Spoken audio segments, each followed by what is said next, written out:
Bonjour à tous, nous sommes très heureux de vous accueillir pour ce webinaire organisé par WebAgri, le média des éleveurs, en partenariat avec le semencier Massids. Cet événement est consacré au maïs fourrage et plus particulièrement à l'importance du raisonnement de la date de récolte afin de tirer au mieux parti de vos parcelles et du soin que vous leur aurez apporté durant 5 à 6 mois.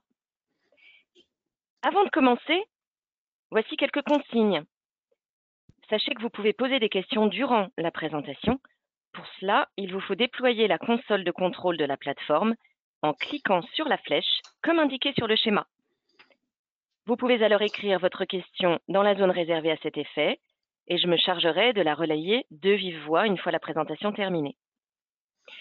En cas de problème technique, vous pouvez aussi nous le signaler en utilisant ce même canal. Nous vous répondrons par écrit.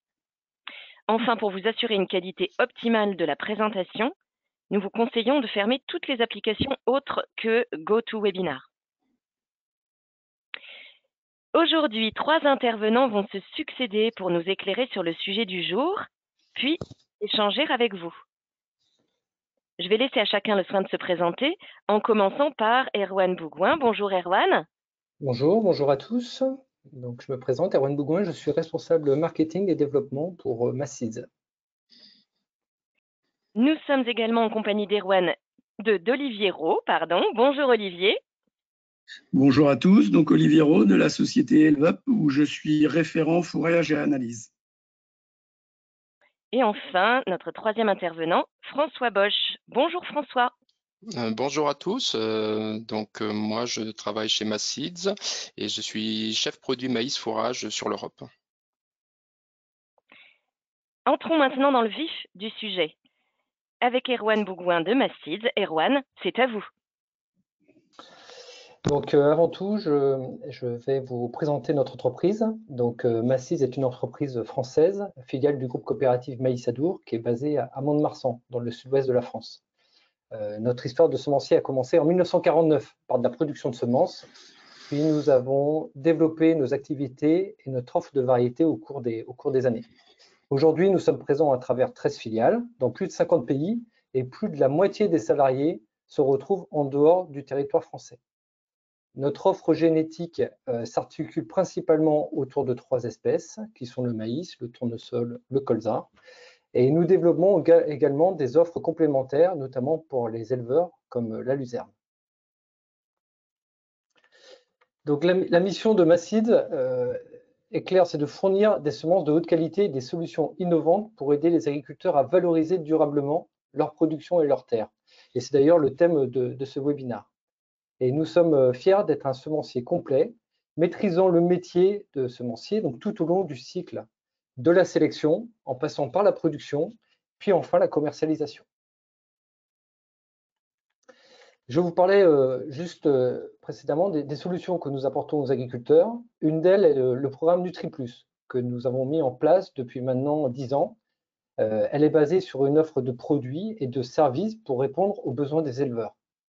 Et nous avons développé une expertise à chaque étape de la culture, du choix variétal à la valorisation de la ration, en passant bien sûr par le pilotage de la date de semis, de la date de récolte. Et puis dans ce programme NutriPlus, nous appuyons bien sûr sur nos essais R&D, mais on va également plus loin. Donc on réalise des essais spécifiques en recréant les conditions de stockage réalisées par les agriculteurs. On simule alors les conditions réelles.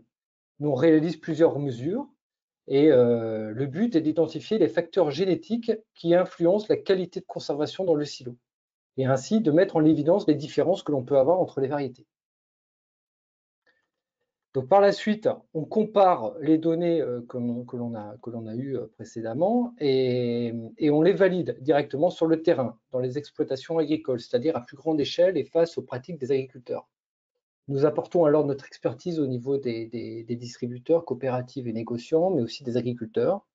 Et donc, de cette expérience du terrain avec des agriculteurs, on a développé plusieurs outils d'aide à la décision spécifiques, qui peuvent être spécifiques pour l'élevage, comme le premier qui est AgroTempo, qui permet de piloter la culture du maïs de la date de semis à la date de récolte, et puis NutriPlus Silo, qui permet de mesurer la qualité du silo et ainsi la valorisation de la récolte pour l'élevage. Merci Erwan. À présent, voyons avec Olivier Rault en vidéo quelles conséquences le fait de s'écarter du bon stade peut avoir sur l'élevage.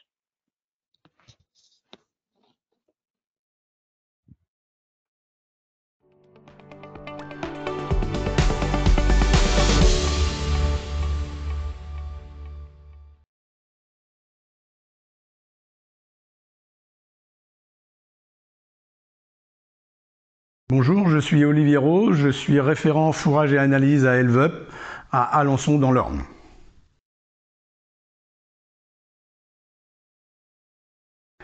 ElvUp est une société de contrôle de performance, de services et de nutrition et de conseils au niveau des éleveurs laitiers et allaitants. Nous apportons notre expertise dans le domaine de la nutrition et des fourrages notamment, et nous basons notre conseil technico-économique sur l'analyse et l'innovation, et notamment dans le cadre de la gestion des dates de récolte de maïs par exemple. Nous avons une devise qui est « pas de mesure, pas de gestion ».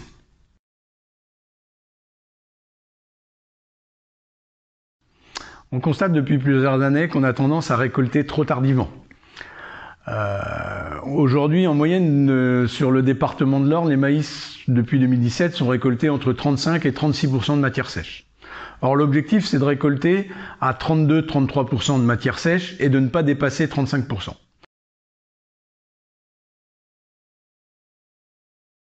Alors, lorsque l'on récolte tardivement, on a 3 écueils principaux. Le premier, c'est qu'on va avoir une plante qui va être trop avancée et donc la digestibilité de la cellulose va être impactée. On va donc avoir des maïs avec des taux de lignine importants et donc qui vont être avec des encombrements importants. Donc on ne va pas pouvoir leur donner la quantité de maïs suffisante.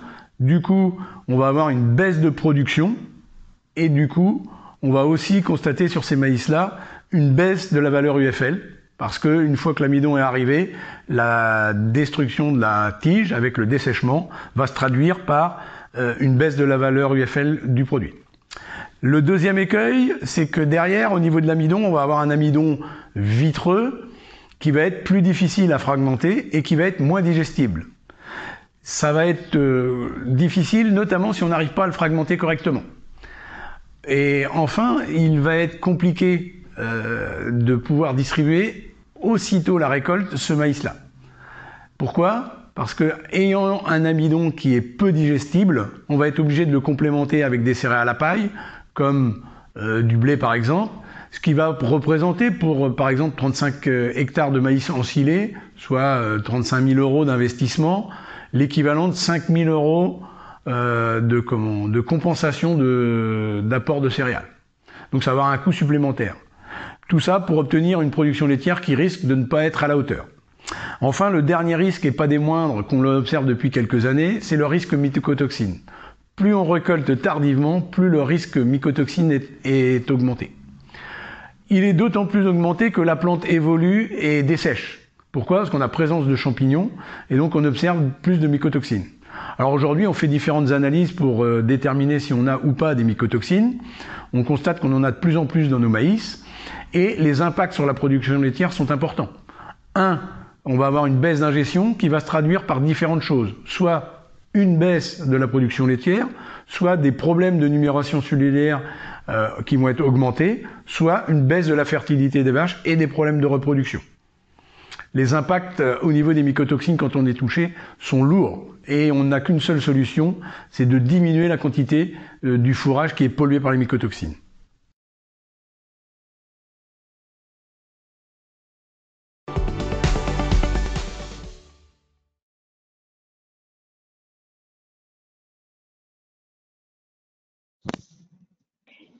Au tour à présent de François Bosch d'analyser la situation en France et de nous parler de l'intérêt d'avoir recours à des variétés de maïs adaptées. François, vous avez la parole. Donc, nous allons voir justement la situation des stades de récolte en France. Donc, on peut voir sur cette diapo qu'un agriculteur sur 3 récolte à la bonne date, c'est-à-dire récolte entre 32 et 35% de matière sèche. Alors ce chiffre, il vient d'une étude que Massids a fait entre 2018 et 2019 sur 196 silos en France. Alors la conséquence, justement, elle est assez directe sur la qualité des silos, parce qu'on peut voir que 50% des silos ont des points de chauffe, c'est-à-dire qu'en fait, il y a des reprises de fermentation, une hausse de la température, et forcément, ça induit des baisses de qualité. On estime aussi que à peu près 45% des éleveurs perdent plus de 1 000 € par silo pour des silos de 200 tonnes de matière sèche. Donc récolter à la bonne date, c'est forcément un challenge pour les éleveurs, mais il va devenir de plus en plus difficile dans les années à venir avec le réchauffement climatique. Donc le contexte de ce changement climatique, on voit en fait sur le graphique de gauche, on a pris 1 degré par jour le siècle dernier avec une accélération, on peut le voir avec les histogrammes rouges, avec une accélération des températures depuis les années 90. Donc les pronostics des experts climatiques pour 2030, ils se penchent là-dessus et ils disent qu'il va y avoir une augmentation de 0,5 degrés par jour jusqu'à 2030. De plus, les scénarios qui se dessinent sont des épisodes moins fréquents en termes de gelée, des pluies plus abondantes pendant l'hiver et surtout des températures plus élevées, des stress hydriques plus importants pendant l'été. D'ailleurs, on constate cette tendance sur les graphes que Météo France sort chaque année. C'est le graphique qui est sur la gauche. On voit en abscisse en fait les précipitations et en ordonnée les températures. Et on voit que les 10 dernières années, qui sont encerclées en fait par le cercle orange, en fait sont plutôt plus chaudes et plus sèches. Donc ça confirme cette tendance. Aussi, on voit qu'avec les données de notre outil d'aide à la décision dont Erwan a parlé tout à l'heure, l'AgroTempo, on montre aussi cette tendance avec la carte de droite, car en 2020, sur les périodes du 1er juillet au 15 août, c'est-à-dire c'est la période où on entoure en fait la floraison jusqu'au remplissage, début de remplissage maïs, et on note que le stress hydrique s'étendait sur plus de 2 tiers de la France. Donc, pour avoir en fait toutes les chances de récolter à la bonne date, c'est-à-dire entre 32 et 35% de matière sèche, il faut essayer d'agir sur 3 leviers. 1, c'est ajuster. Ajuster, c'est 15 jours, 3 semaines avant votre date de récolte. 2, c'est prévoir. Pour minimiser l'ajustement, justement, il faut prévoir courant juillet avec votre entrepreneur la date approximative des récoltes fourrage. Et 3, bien sûr, anticiper. Justement, si on veut maximiser un peu ces 2 premiers leviers, il convient d'anticiper au semis en choisissant les variétés les plus adaptées. Je vous propose d'ailleurs de décliner chacune de ces actions en commençant par ajuster. Donc, ajuster, c'est ajuster sa date de récolte, si c'est encore possible, bien sûr, avec l'entrepreneur, sur août-septembre, environ, allez, on va dire 15 jours, 3 semaines avant récolte. Donc, premièrement, on peut faire ça au champ en observant les épis, en coupant et en regardant la ligne d'évolution de l'amidon. Et avec l'aide de la carte de détermination des taux de matière sèche, on arrive à prédire un peu le taux de matière sèche, justement. Deuxièmement, c'est en allant à des animations matière sèche réalisées par certains négoces ou coopératives. Nous sommes d'ailleurs partenaires de certains distributeurs dans ces animations. Le but de ces animations, c'est de déterminer le taux de matière sèche avec des systèmes NIRS infrarouges qui donnent une lecture des teneurs en matière sèche directement sur les plantes qu'ont apportées les éleveurs et qui ont été broyées juste avant. Dans les 2 cas, en fait, le but est d'avoir le niveau de matière sèche pour avoir une estimation assez précise de la date de récolte des parcelles. Prévoir, c'est prévoir autour de juillet sa date de récolte avec son entrepreneur. C'est forcément un gage de sécurité. Ça peut se faire en observant bien les dates de floraison des différentes parcelles de maïs à récolter. Alors quand je parle de floraison, c'est les floraisons femelles, c'est-à-dire la sortie des soies. On peut être induit en erreur en regardant les panicules. Donc En regardant en fait ces sorties de soie, si on ajoute à peu près 4 à 6 semaines, suivant le lieu où on est, on a une idée de la date de récolte de la parcelle. Bon, notre conseil, bien sûr, est d'aller un peu plus loin en faisant un planning de récolte sur votre exploitation des différentes parcelles, en tenant compte forcément premièrement, en fait, des floraisons, comme on a pu le voir juste avant, mais aussi de la qualité des parcelles en termes de profondeur de sol, de réserve en eau et puis de qualité, tout simplement. Il y a aussi, en fait, et je pense que vous avez dû les remarquer, des publications qui sont réalisées par Arvalis, par exemple, sous forme de flash infotechnique courant juillet, ou bien en fait aussi, on a, comme par exemple chez Massids, on a notre outil d'aide à la décision AgroTempo, qui, courant juillet, donne déjà des perspectives et qui sont des éléments à prendre en compte pour avoir une bonne appréciation de l'année. Anticiper, c'est aussi se sécuriser dès le semis, en se renseignant avec de diverses manières sur les variétés qui ont des bons comportements. Certaines variétés ont des comportements forcément très différents selon vos pratiques culturales, la qualité de sol, la réponse au stress hydrique. Je pense que vous voyez ça à peu près tous les ans, surtout ces dernières années. En allant faire le tour de vos champs, on voit que certaines variétés n'ont pas forcément le même comportement. On voit des bouchons, des épis qui ne sont pas forcément bien fécondés jusqu'en haut ou des épis un peu mal formés. Donc, il faut adapter la variété par rapport à son terroir et au comportement justement face au stress hydrique. Un autre choix aussi est le comportement des variétés en fin de cycle. Tolérance aux maladies, par exemple, comme l'helminthosporiose en Bretagne ou dans le grand sud-ouest. Le Stégrine aussi qui sécurisera la récolte. Là encore, on voit des différences. Certaines variétés vont aller très vite, voire trop vite en fin de cycle, alors que d'autres vont avoir une évolution beaucoup plus lente. Donc, pour répondre un peu à toutes ces problématiques que je viens de présenter, chez Massids, nous avons travaillé et mis au point une génétique que l'on a appelée Green Plus. Donc, juste 2 mots, en fait, qu'est-ce que c'est Green Plus? En fait, c'est premièrement, la génétique Green Plus vient de notre programme spécifique maïs fourrage. Donc, il faut savoir aussi que depuis 15 ans, nous travaillons sur notre réseau d'expérimentation sur l'Europe, spécifiquement fourrage, sur la tolérance à la sécheresse. C'était vraiment un axe majeur chez nous. On observe bien sûr notre flux génétique dans différents lieux sans irrigation où l'on fait différentes notations, comme on regarde les concordances de floraison, les qualités du feuillage, surtout en stress, et surtout on essaie de regarder, voir si ce stress, quel impact il a sur les valeurs alimentaires. Alors, comment se caractérisent les variétés Green Plus? D'abord, cette génétique a une capacité d'attente au champ plus longue. C'est-à-dire que c'est grâce aussi à un feuillage qui reste plus vert, plus longtemps, surtout en conditions sèches et chaudes. C'est vraiment là où on voit la différence avec d'autres génétiques. Sur le graphe en bas, on voit aussi qu'on a mené des essais en faisant des prélèvements de matière sèche tous les 2-3 jours, et on peut constater que même si les variétés sont à peu près toutes autour du 25 août, autour de 32% de matière sèche au départ, en fait, elles ont une évolution vraiment différente selon le temps, et on voit qu'une variété, un hybride de Green Plus, va rester vert plus longtemps et surtout aura une évolution plus lente de la matière sèche et va passer le stade 35% de matière sèche plus tardivement que les autres.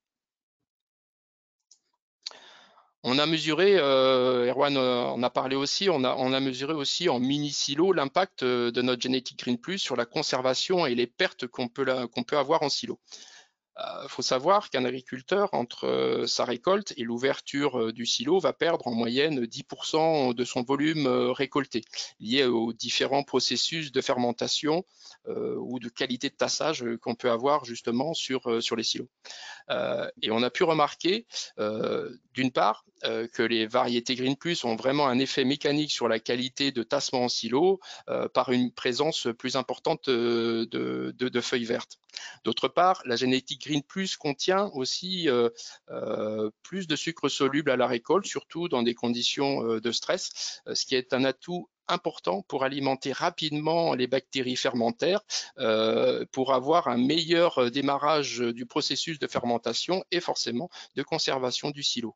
Nos études montrent qu'en mini-silo, nous observons moins de pertes de volume pour les variétés Green Plus par une amélioration justement de ce processus de fermentation. Ce gain a été évalué autour de 3%. Donc avec les variétés Green Plus aussi, on a une évolution plus lente aussi de la matière sèche, on a pu le voir dans la plante, mais aussi au niveau du grain, ce qui a pour conséquence d'avoir aussi des grains plus faciles à éclater au moment de la récolte. Donc on a pu observer ça dans nos tests justement aussi en mini-silo sur des récoltes un peu plus tardives, avec une augmentation de la dégradabilité de l'amidon d'environ 5 points. Donc, si on résume les avantages des variétés Green Plus, premièrement, déjà au champ, un excellent stay green, surtout en conditions, et j'insiste surtout en conditions stressantes, c'est vraiment là où est le bonus des variétés Green Plus, ce qui donne une meilleure flexibilité. On a évalué ça entre 5 à 10 jours, donc une meilleure flexibilité pour l'éleveur, pour une meilleure organisation de sa récolte. C'est d'ailleurs le témoignage de monsieur Gilles Bouvard en Isère qui a eu une plus grande flexibilité pour la récolte de son ensilage. Le deuxième atout est surtout, se situe au niveau de la conception et au stockage du silo. On a plus de sucre soluble à la récolte sur les variétés Green Plus, avec un démarrage justement un peu plus rapide, un effet booster justement sur la fermentation et la conservation du silo. Et on observe 3% de gain justement en mini-silo. On retrouve ce bénéfice justement dans les fermes, et notamment chez Pascal Vanier en Ille-et-Vilaine. Il a clairement vu un effet mécanique lors du tassage de son silo. En fait, il y avait un peu plus de matière bête par rapport à d'autres variétés. Donc, le tassage s'est mieux passé. Il y avait moins d'effet matelas, justement. Enfin, le dernier atout, c'est la valorisation du fourrage distribué à l'auge à travers une meilleure dégradabilité de l'amidon que l'on a mesuré autour de 5% en mini-silo. Vous le voyez aussi à travers le retour de Sébastien Chiroux, qui a obtenu de très bonnes valeurs alimentaires grâce à une date de récolte qu'il a pu bien contrôler, surtout en période assez stressante.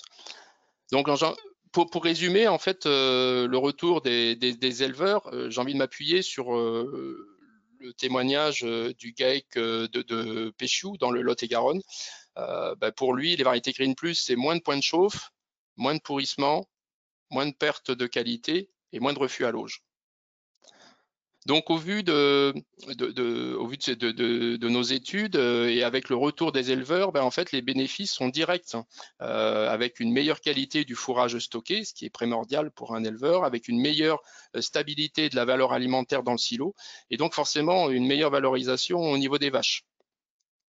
Ça donne une meilleure rentabilité de la production laitière, avec un gain, quand on cumule en fait tout ce qu'on a pu étudier, en fait on a un gain de 2,85 € pour 1000 litres de lait. Alors, ces résultats sont tirés forcément d'une étude qui a duré 3 ans, avec des notations d'une part au champ dans notre réseau et en mini-silo.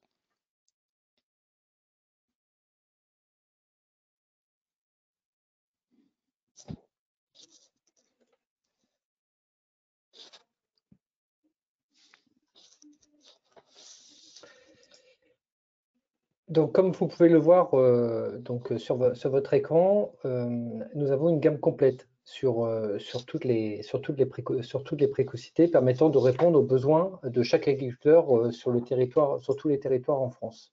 Et de plus, on voit qu'il y a certaines variétés qui ont le symbole nouveau. On apporte des innovations avec des nouvelles variétés pour les semis 2021.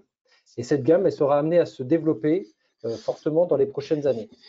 Et vous pouvez également le voir, il y a le logo agriculture biologique sur certaines variétés qui sont imposées, car elles répondent, en plus d'être des variétés Green Plus, comme l'a exposé François, elles répondent à des critères importants pour la filière biologique, comme la vigueur de départ, le recouvrement des plantes et le bon comportement aux maladies.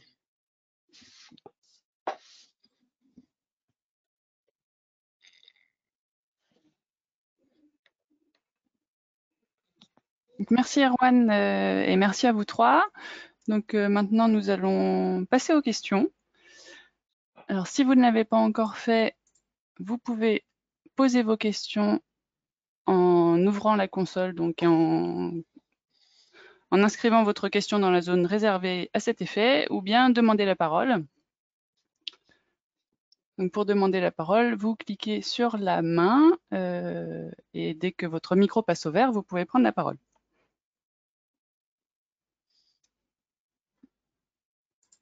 Alors,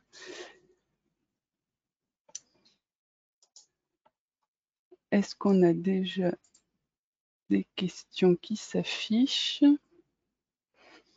En attendant que nos participants prennent la parole ou bien posent leur première question, est-ce que le Green Plus a une meilleure valeur alimentaire que les autres variétés? Alors, quand on parle valeur alimentaire, on parle, enfin voilà, il faut savoir de à quel stade on parle. En fait, pour être très honnête, si on regarde, enfin nous, ce qui nous intéresse, c'est de voir en fait la valeur alimentaire qui est distribuée aux vaches. Si on regarde la valeur alimentaire en fait à la récolte, comparée par rapport à d'autres variétés, nos variétés Green Plus sont pas forcément meilleures en termes de valeur alimentaire. Le réel bonus, comme je l'ai expliqué tout à l'heure, c'est justement la capacité à avoir une excellente conservation, un système de booster justement en période de stress, qui va faire que l'ensilage récolté va être de bonne qualité devant l'auge. Donc en fait, la valeur alimentaire, elle va être meilleure à l'auge parce qu'on aura une sécurité de qualité de récolte. Merci François. Est-ce que vous pouvez nous en dire plus sur l'aspect mycotoxine?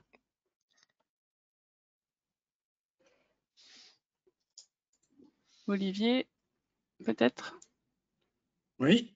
Donc déjà, la première chose qu'il faut voir quand on parle d'un problème mycotoxine, c'est qu'il faut savoir à qui on a affaire. Donc la première chose à faire, c'est faire une analyse du silo pour voir quelle mycotoxine est présente au niveau du tas. Là, alors, il y a deux types d'analyses. Une relativement simple, où on va aller regarder les donnes et la zéraléonone notamment, qui va coûter une 50aine d'euros dans un laboratoire interprofessionnel. Nous, on travaille avec le Lano à Saint-Lô.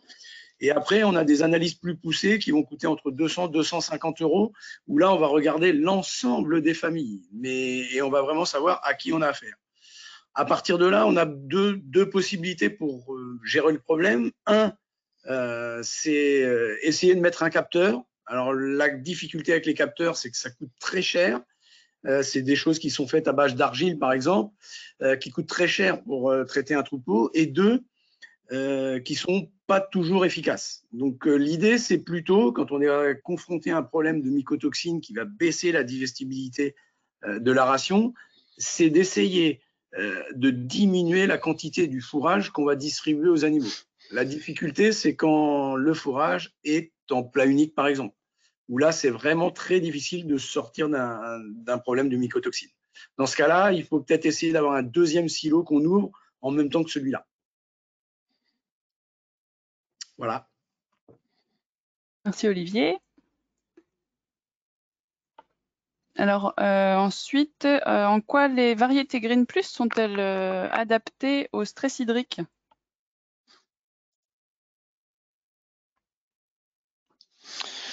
Bon, bah, premièrement, déjà, je peux rappeler que justement, nous, on a orienté notre recherche fourrage depuis 15 ans justement sur l'adaptation de notre génétique, au stress.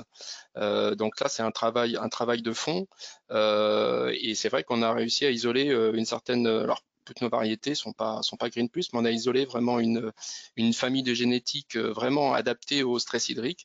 Alors on le voit aussi de par leur comportement et leur régularité justement dans des stress qu'on peut voir un peu partout justement en Europe et qu'on a pu voir justement encore en France cette année. Et donc là, on a vraiment une certaine résilience des plantes, une aptitude vraiment à rester vert alors que d'autres grillent. Et vraiment, ça se voit déjà au champ, mais surtout aussi dans les analyses que l'on peut faire depuis 3-4 ans justement en termes de rendement, où là vraiment on a une pertinence en termes de régularité de rendement. Si, j'ai une question de Patrick. Est-il pertinent d'utiliser une variété Green Plus lorsqu'on affourage beaucoup à l'herbe? En fait, Olivier, tu veux, je peux répondre à Marc.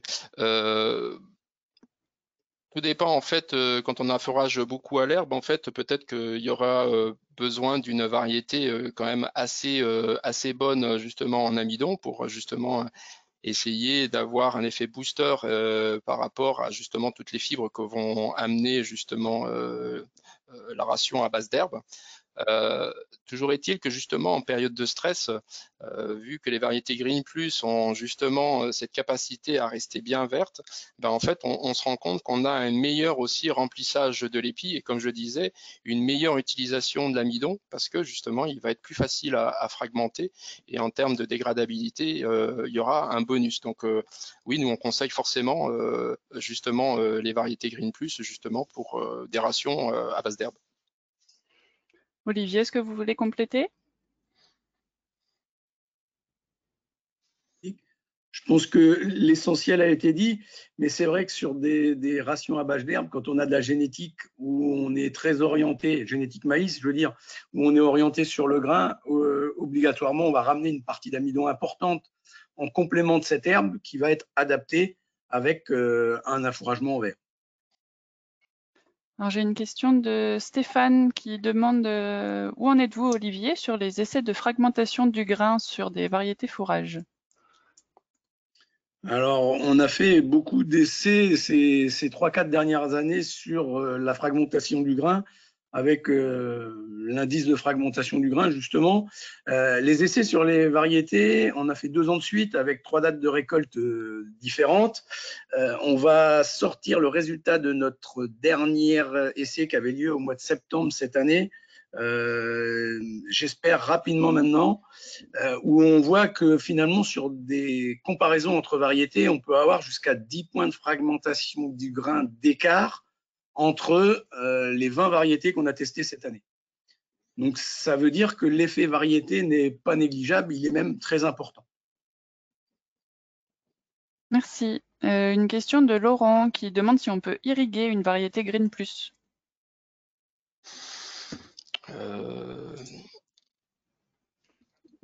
Oui, bien sûr, on peut irriguer une variété Green Plus, c'est pas contre-indiqué.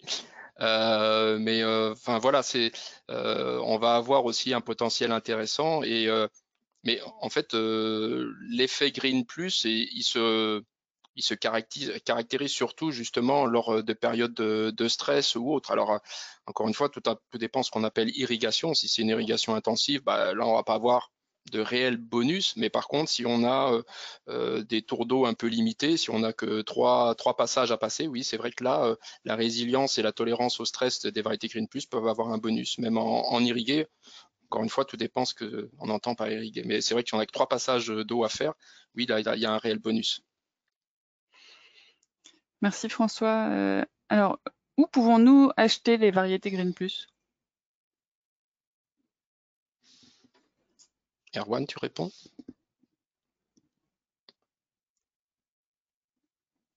Je remets le... On n'a pas votre micro, Erwan. Vous avez coupé votre micro. Je disais que c'était une excellente question, c'est ce qui a été dit. Donc ces variétés Green Plus sont disponibles voilà, chez plusieurs distributeurs coopératives et négoces pour les semis 2021. Et donc vous pouvez vous rapprocher d'eux pour avoir quelles sont les variétés Green Plus qu'ils ont à leur portefeuille. Ou alors voilà, vous pouvez nous contacter directement sur notre site internet www.massids.fr et on vous orientera dans ces cas-là. Merci Erwan. Vous parlez des recommandations sur les dates de récolte, mais qu'en est-il des recommandations sur les dates de semis? Je peux répondre, Olivier, tu compléteras peut-être si tu veux. C'est vrai que là, ça pourrait faire l'objet d'un autre webinar. Nous, on s'est focalisé sur la date de récolte, mais souvent la récolte est un peu la répercussion un peu des dates de semis. Oui, nous forcément, on a des préconisations sur les dates de semis, comme aussi des grands instituts comme Arvalis. On conseille plutôt des semis précoces. Et encore une fois, les semis précoces, on le regarde et on le voit depuis maintenant presque une dizaine d'années. C'est à chaque fois des gages de réussite et de qualité, ne serait-ce qu'en termes d'amidon. Il y a toujours 1 point, 2 points d'amidon supplémentaires. C'est des gages de sécurité et de régularité de rendement. On passe un peu pas complètement de l'esquive, mais on passe un peu avant les périodes chaudes. Vraiment, on va dire les 9 fois sur 10, les semis précoces que l'on préconise. Alors précoces, pas à n'importe quel prix. Il faut avoir un certain niveau de température dans le sol. Il faut avoir 10 degrés. D'ailleurs, on a un outil d'aide à la décision, justement avec AgroTempo, qui nous aide justement à définir ces dates-là. Mais oui, date de semis précoce dans les bonnes conditions de votre terroir, c'est forcément un gage de sécurité. Merci François. Une question de Stéphane à nouveau. Faut-il ensiler les... Ah, Olivier, vous vouliez ajouter quelque chose? Oui, je voulais juste dire qu'il est d'autant plus important aujourd'hui avec le réchauffement climatique qu'on vit et qu'on va vivre, de semer tôt, notamment sur les sols où on a des réserves hydriques qui sont faibles. Où là, l'important, ça va être de semer tôt pour que rapidement le maïs prenne sa place, couvre le rang et évite l'évapotranspiration ou la limite. Il y en aura toujours, mais si ça permet de la limiter. Et donc, il est important de semer tôt aussi pour ça. Merci de ce complément. Une question donc de Stéphane. Est-ce qu'il faut ensiler les Green Plus en premier ou en dernier?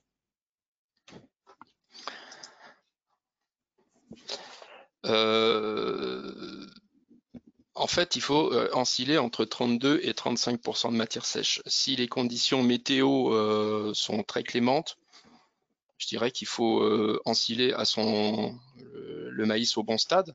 Mais par contre, dès qu'on est en conditions stressantes, je pense que vous le verrez aussi. Enfin, puis même, je pense qu'il n'y a pas besoin de donner de conseils. C'est des choses que vous voyez très rapidement, justement, en faisant le tour de vos parcelles. Il y a des variétés qui vont plus vite que d'autres. Justement, les variétés Green Plus vont aller plus lentement. Donc, on va avoir cette flexibilité d'avoir justement dans son parcellaire des variétés Green Plus, on va justement avoir cette souplesse, justement, je parlais de 5 à 10 jours, peut-être par rapport à d'autres variétés qui ont d'autres caractéristiques, qui ont d'autres intérêts.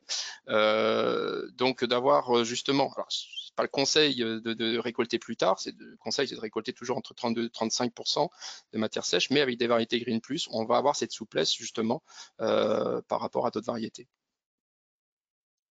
Merci. Une question de Florian. Je vois dans la gamme Mass Green, je vois dans la gamme Mass Seeds, donc Green Plus, des variétés issues de génétique cornée et d'autres dentées. Y a-t-il des écarts de digestibilité de l'amidon à récolte à 35%?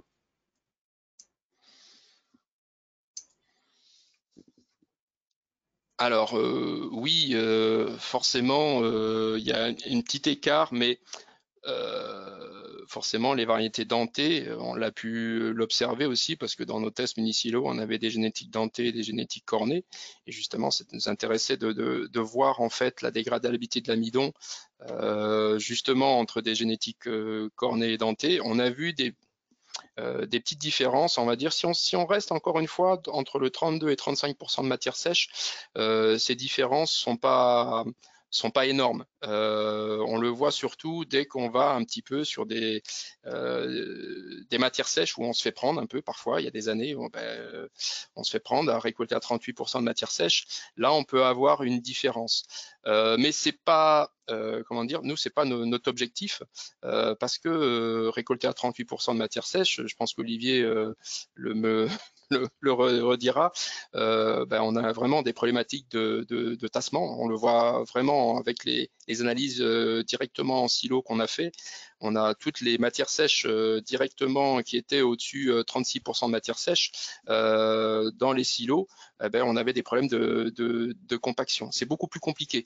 Donc en fait, oui, il y a une différence pour résumer, mais nous, c'est pas notre objectif, c'est de rester entre 32 et 35% de matière sèche. Et là, il n'y a pas une grosse différence entre les dentés et les cornets. Et par rapport à cette question, quelle est cette question de la dégradabilité de l'amidon, quelle est votre recommandation pour l'ouverture du silo? Là, je vais peut-être prendre la parole. Donc, Ouais. L'objectif pour l'ouverture du silo, c'est d'essayer de le faire, si possible, 3 à 4 mois après la récolte. Pourquoi? Parce que là, on va se mettre dans des conditions où on va avoir un amidon du maïs qui va être suffisamment dégradable. Avant, il est trop faible et il faut, dans ces conditions-là, si on l'ouvre plus tôt, être très précautionneux au fait d'éclater correctement le grain.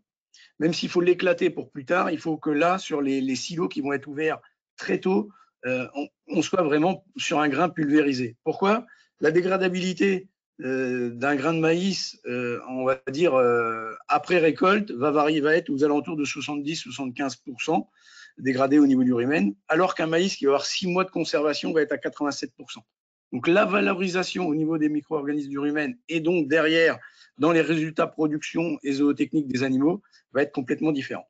Donc si possible, il faut essayer d'avoir 3 mois de report de stock pour pouvoir avoir toujours une même efficacité au niveau de la ration des vaches laitières.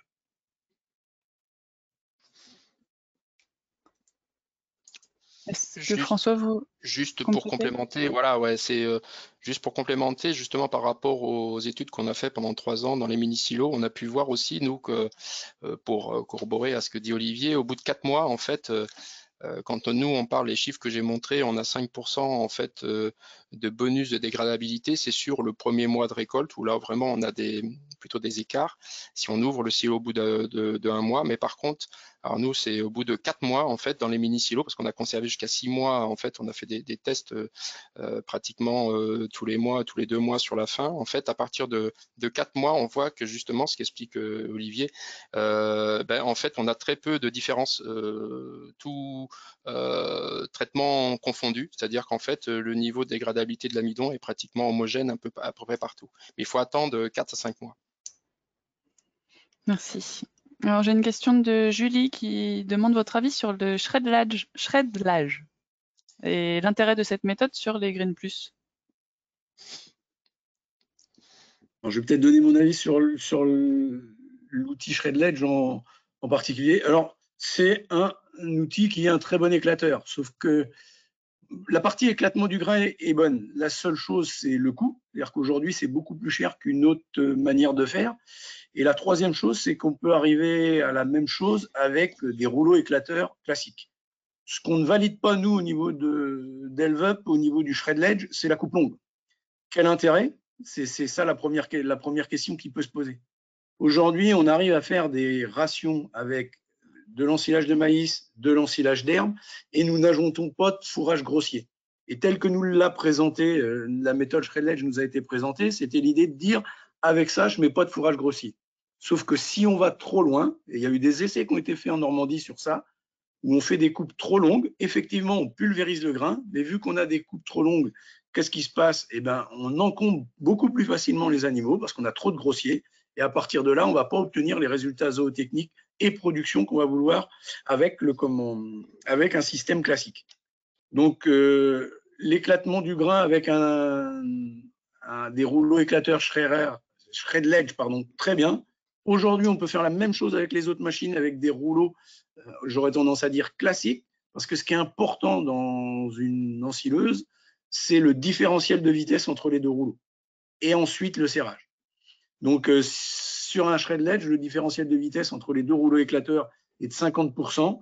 Si on prend on va dire les mêmes différentiels de vitesse sur des systèmes de rouleaux classiques, on va obtenir quasiment le même résultat. Merci Olivier. Une question de Laurent. il me semble qu'on a déjà répondu, mais ça fera pas de mal de répéter. Est-ce que vous avez des variétés cornées et dentées dans la gamme Green Plus? Erwan, peut-être? Erwan, tu veux François. répondre? Ou François. Hop. Oui, enfin, je Vas-y. peux répondre. On le voit juste dans la slide juste précédente, là, où on voyait, alors je l'avais pas marqué sur la chose, mais effectivement, on a des variétés sur lesquelles on va du très précoce au tardif. Et donc tout ce qui est tardif, tout ce que vous avez à droite, là, entre le mi-tardif et le tardif, on est sur de la génétique dentée, et dentée pure. La majorité des variétés que vous avez sur les deux premières colonnes, ce sont des variétés cornées. Donc on a les deux types de grains. Oui. Merci Erwan. Alors une question de Jean-Yves. Quel avantage du Green Plus par rapport à un denté farineux au niveau de la dégradabilité de l'amidon?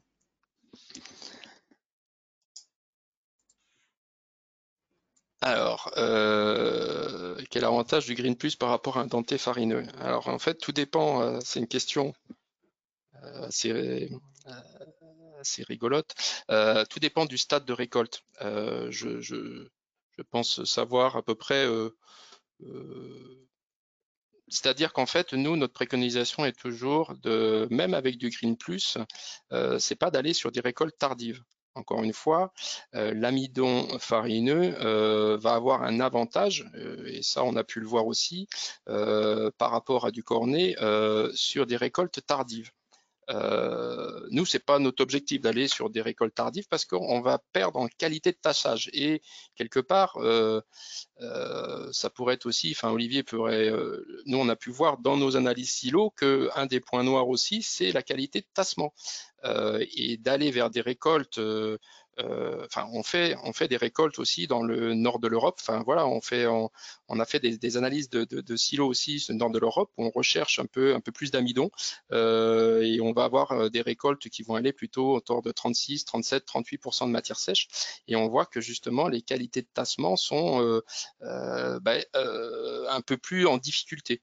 Donc encore une fois, moi je répète, notre objectif est de 32 à 35% de matière sèche. Là, quand on compare un denté et un cornet, il n'y a pas une de grosse différence. Enfin, nous, ce qu'on a pu voir en mini silo, on n'a pas de grosse différence. L'écart se creuse vraiment, oui, en faveur des dentés sur des récoltes plus tardives. Mais encore une fois, nous, c'est pas là où on veut aller. Et même nos variétés dentées que l'on a en fait sur les variétés comme Freeman 49P, notre préconisation n'est pas d'aller chercher des récoltes à 38% matière sèche, parce qu'on va perdre en qualité de tassement et on va perdre en qualité de conservation et forcément la valeur alimentaire qu'on aura récoltée, on aura du mal à la garder à la sortie du silo. Donc encore une fois, si on est pris par la météo, ok, peut-être bonus sur les dentés, mais si on reste sur la plage 32-35% de matière sèche, et on a vraiment toutes les raisons, il y a pas mal d'études qui le montrent, de rester sur cette plage, c'est là vraiment où on a une meilleure utilisation de l'amidon, une meilleure dégradabilité aussi dans le temps de l'amidon. Encore une fois, et comme je l'ai dit aussi, ce bonus-là, pour reprendre les propos d'Olivier, c'est que ce bonus-là, il va être sur premier, le deuxième mois, au bout de 4-5 mois, on a vraiment très très peu de différence. Donc notre discours, nous, c'est de rester entre 32 et 35% de matière sèche, dentée ou cornée. Merci François, c'est clair. Une question de Xavier qui demande la différence entre des hybrides Waterlock et les Green Plus. Erwan, tu réponds ou je réponds? François, vas-y. Ouais. Alors, comme je l'expliquais, en fait, les variétés Waterlock, c'est des variétés pour nous qui définissent plutôt notre gamme maïs grain. Les variétés Green Plus sont des variétés plutôt ensilage. C'est-à-dire qu'en fait, on a une séparation, on a fait ça depuis 4-5 ans, vraiment une séparation de la recherche grain Et en silage, même si, bon, bien sûr, il y a des ponts, des génétiques qui sont intéressantes peut-être à utiliser sur les deux types de recherche, mais vraiment, les variétés Green Plus sont vraiment plutôt identifiées justement dans notre réseau fourrage, et les variétés Waterlock, qui ont aussi des caractéristiques très très intéressantes en termes de tolérance au stress, vont être plutôt évaluées justement dans notre réseau grain. Par contre, les variétés Waterlock, souvent, comme c'est des spécificités grains, et ce qu'on demande aux Waterlock et aux variétés grains, c'est de dessécher, ben, on ne va pas du tout avoir cet effet stégrine, justement, qu'on va pouvoir avoir dans les variétés Green Plus. Merci. J'ai Erwan qui pose une question sur, selon vous, quel est l'optimum? Alors, matière sèche / H2O, donc j'imagine taux de matière sèche, taux d'humidité, pour le maïs épi. Donc, quel optimum? Olivier, tu veux répondre? Alors oui, au niveau du maïs épi, on va chercher un produit qui va être compris entre 50 et 60% de matière sèche. Il ne faut pas aller au-delà. Et pour obtenir ce produit-là, l'idée, c'est de récolter à peu près dans les 15 jours qui suivent une date de récolte en silage. Alors, ça présente une difficulté. Nous, c'est ce qu'on observe sur le terrain. C'est qu'en général, les ETA ou les CUMA, ils n'ont qu'une machine pour faire à la fois la récolte d'ensilage et à la fois la récolte de maïs épi. Et donc derrière, ils n'ont pas le temps de transformer leur machine pour faire du maïs épi. Ils attendent que la récolte soit terminée. Et des fois, ça s'étalonne sur plus que 15 jours après la date de récolte que vous pouvez avoir fait. Et donc, c'est difficile d'aller le chercher suffisamment tôt. Et donc, quand c'est comme ça, il ne faut pas hésiter, si on va trop loin, de rajouter de l'eau pour pouvoir compenser ce différentiel-là. Et on va faire, nous, l'année prochaine, des essais sur les maïs épis. C'est un des travaux qu'on va essayer de mener, parce que c'est quelque chose qui se pratique de plus en plus dans nos régions. Merci Olivier. Une dernière question peut-être. Comment choisir la précocité de ces variétés de maïs?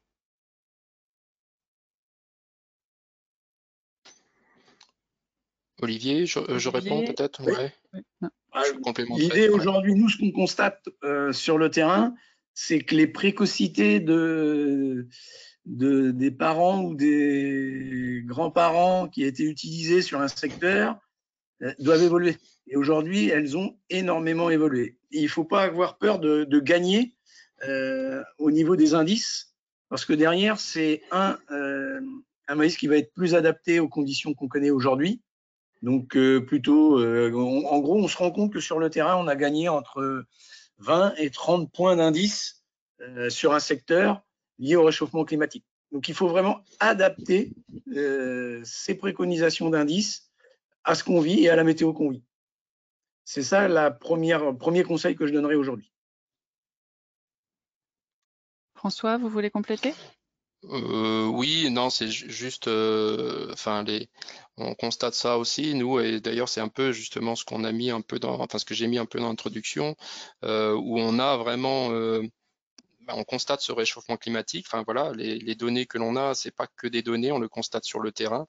Et oui, on gagne facilement une précocité, c'est-à-dire que et aussi, enfin, comme le disait Olivier, réadapter les précocités par rapport à l'offre climatique, c'est très important parce que bien sûr, quand on monte un peu en précocité, on monte un peu en rendement. On a aussi une meilleure adaptation justement peut-être par rapport à des conditions climatiques. Donc oui, c'est vraiment important de se réadapter. Et surtout aussi, si on garde les mêmes précocités, en fait, et qu'on récolte à la même date avec l'évolution climatique, on récolte trop tard. Encore une fois, j'insiste encore sur ce 32-35% de matière sèche, et souvent des éleveurs se font prendre un peu parce qu'ils ont des habitudes de date de récolte, et s'ils ne changent pas, s'ils n'adaptent pas leur précocité justement par rapport à ça, ils vont récolter trop tard. Merci François. Alors une question de Mohamed qui demande au sujet des variétés, des variétés dédiées au bio. Est-ce qu'elles ont des avantages particuliers en termes de vigueur au départ, de couverture de sol pour limiter la concurrence des mauvaises herbes? Oui, donc Tu les réponds? variétés que vous pouvez voir avec le logo AB là sur la gamme, ce sont des variétés qui sortent de notre sélection fourrage, comme l'a dit François, hein, notre sélection de variétés. Mais en plus, oui, elles ont des caractéristiques spécifiques qui sont intéressantes pour l'agriculture biologique, comme la vigueur de départ, la tolérance au stress et aussi le comportement sanitaire que peuvent avoir chaque variété. On peut reparler aussi du recouvrement des interrants. Enfin, il y a plusieurs critères comme ça pour que ces variétés puissent avoir le logo AB. Et en plus, il y a une spécificité, mais qui est quand même notable, c'est qu'elles sont produites dans un réseau de producteurs biologiques, donc elles sont certifiées aussi agriculture biologique, qui permet à chaque agriculteur d'avoir la traçabilité après pour sa production. Merci Erwan. Alors nous arrivons au terme de l'heure consacrée à ce webinaire. J'ai l'impression que nous avons répondu à toutes les questions de nos participants. Donc, nous arrivons au terme de cet échange. Merci à tous d'avoir été des nôtres, nos auditeurs, mais aussi nos intervenants. Pour aller plus loin, le replay de ce webinaire sera disponible dès jeudi sur le site internet www.massseeds.fr et sur la chaîne YouTube de Massseeds. Et sachez que sur le site internet Massseeds, vous pourrez télécharger la plaquette des variétés Green Plus qui résume tous les avantages du label et qui reprend la liste des variétés. Vous recevrez également dès ce soir, enfin, prochainement, un mail avec un questionnaire de satisfaction pour nous assurer que vous étiez satisfait de cet événement, avec également un lien vers le replay. Donc merci encore, merci à nos intervenants. Vous êtes toujours avec nous. Oui, on est toujours là. Oui. Merci à tous. Ouais. Merci à tous. Merci Et à nous vous tous et au revoir. Nous vous souhaitons une excellente journée. À très bientôt.